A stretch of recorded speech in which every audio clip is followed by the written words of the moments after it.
This is Chris at Art Secret Studio, and we're looking at one of our amazing artists finishing up one of her drawings.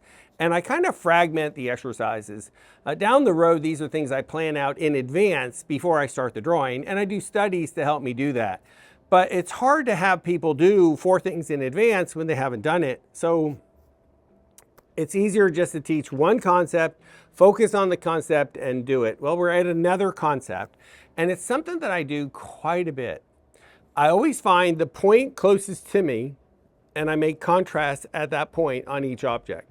And I'm aware of that for the background also. So I just want to go in here just for 5 minutes as we're now starting to work on the next part of a 3-phase exercise. And I'm quite confident once I show her this once, I'll never have to show her again. So she's younger, not like me. I walked out of the bathroom washing my hand and left the faucet running. This is the second time this week I've done that.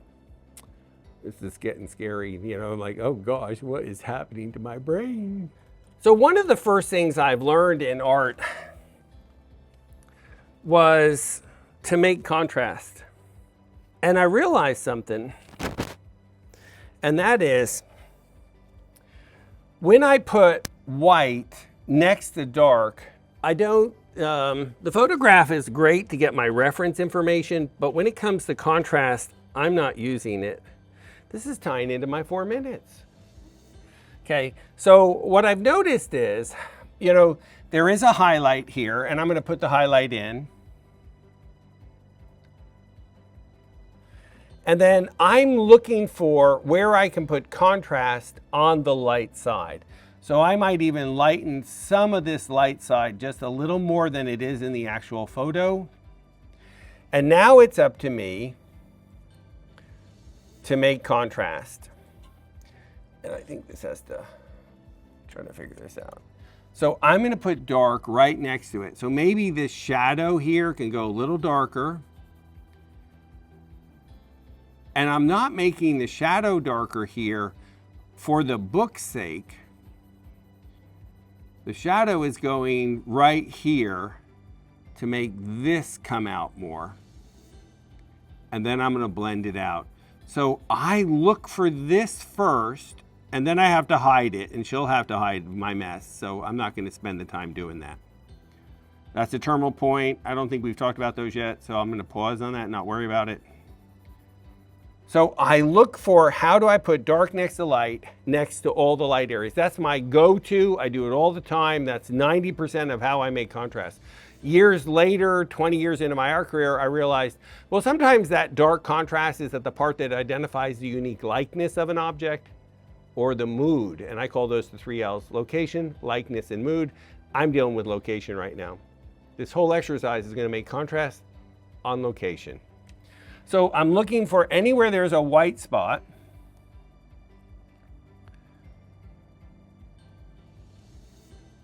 And then I go in, and there he's got this little kind of dark blemish right there, but it's at this part of this, whatever this is called, inkwell. That looks too dark and horrible. Okay, so this dark spot right here is trying to make this center come forward. And if you look closely, he even has a darker band right here to make contrast. And then he lets it fade away, and his darks get lighter farther away. So you're looking for, where can I put dark next to light? And I'm even going to lighten the light. Now I have a point to this, so let me get to it. So I'm lightening it up just a little bit in that area, and I'm going to make the shadow darker, and then it's going to get lighter as it goes away. Here's what I've always noticed, and it's very strange. Whenever I put dark off the form, the object is the form, and it's darker right here next to that light area, and it gets lighter as it goes away.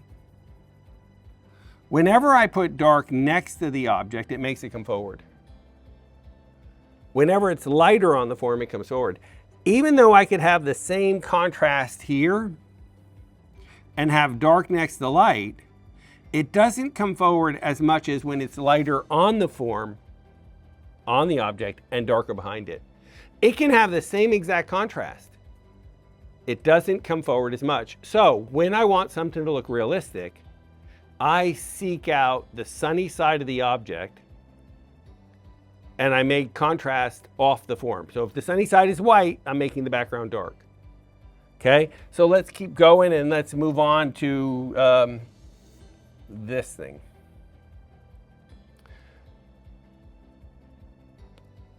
So I'm looking for the light areas that I can make contrast by.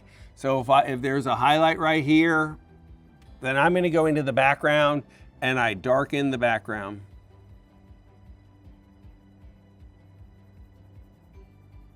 And then I blend it out. Anywhere there's a highlight, if there's a highlight here, I go into the background right next to it and I make contrast right there. Now, I don't have to tell her, she knows that she's going to have to do contrapposto, where if there's a highlight here, and she's going to put the dark right up here. So I put the dark right here, off the form, and then you blend it out so we don't know I did it. Now you know you have to bring attention to the other side. So you could actually make the dark on the other side stand out and be a little darker, and lighten the background a little bit. And then blend that out. And you'll have to hide it. So your eye goes from this side to this side.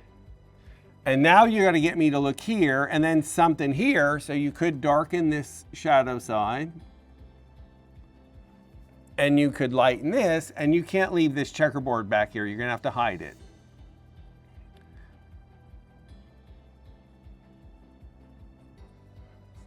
You didn't see me use my finger. And then you'll come over here and then here, and you'll work your way down the object. You see that? Okay, the dark on the form and the light off the form, even though the contrast is the same, will never come forward. So I'm looking for the sunny side. My brain just defaults to this.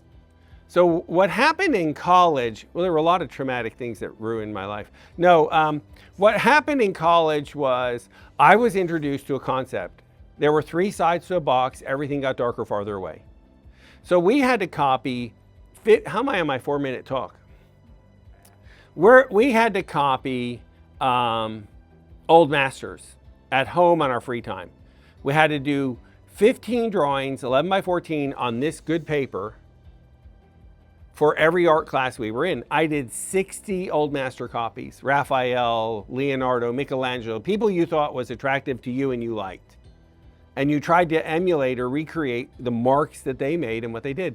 But I shifted it just slightly. I learned a new tool, a darker, farther away, 3 sides to a box. So even though Michelangelo, Leonardo didn't know this just yet, or do it all the time, though Giotto introduced the world to it, I would gradually go darker, farther away.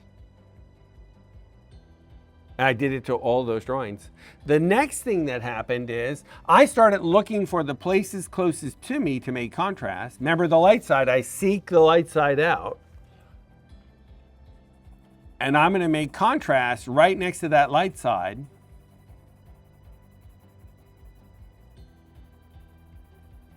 Now you'll have to blend this dark out. That's what we call a found edge. The opposite side has to be lost, and since this has to go to value 12, it's just going to blend into the background. Remember the earlier drawing exercises, we don't get to forget right now. And then if I found this edge, I'm going to find this edge. So I could make this medium area a little darker, since this is a different color and it's a darker object, it's a medium dark side. And to make it found, I could lighten off the form a little bit. Or I could darken along these little bands right here. See, again, it's right next to the white at the point closest to me that I'm making this contrast happen. I'm finding the corner of each object closer to me, and I'm seeking out ways. I didn't have this planned. All of a sudden, looking at it, I'm looking at the edge closer to me, and that's where I'm making the contrast. Does that make sense? So now I have to go to the other side, and I could even darken this a little bit.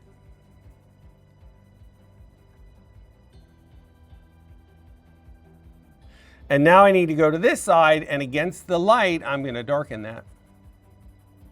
To lose this, I'm going to let this band just disappear. And then to find this, I could darken off the form here.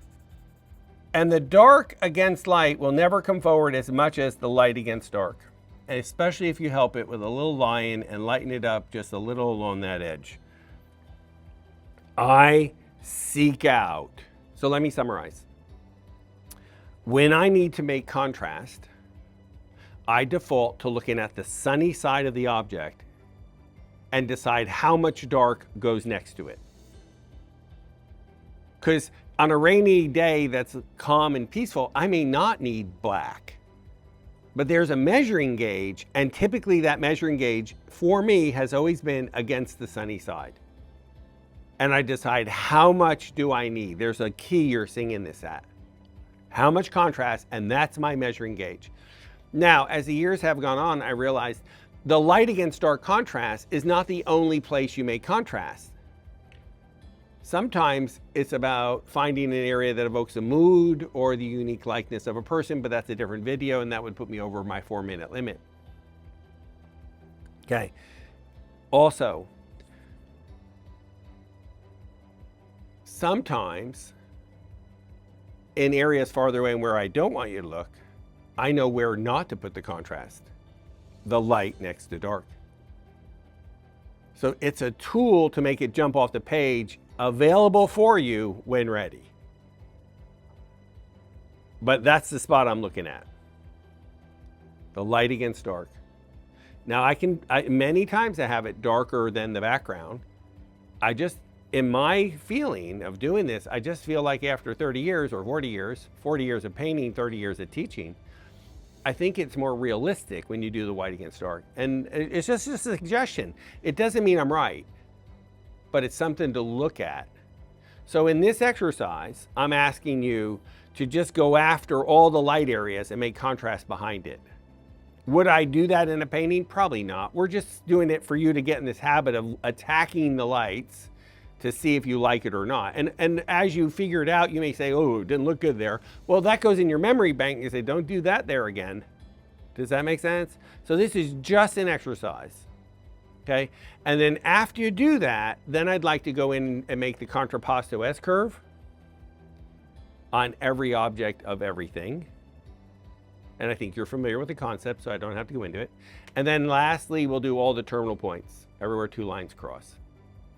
Any questions in my 4-minute talk? This is with a 3B pencil.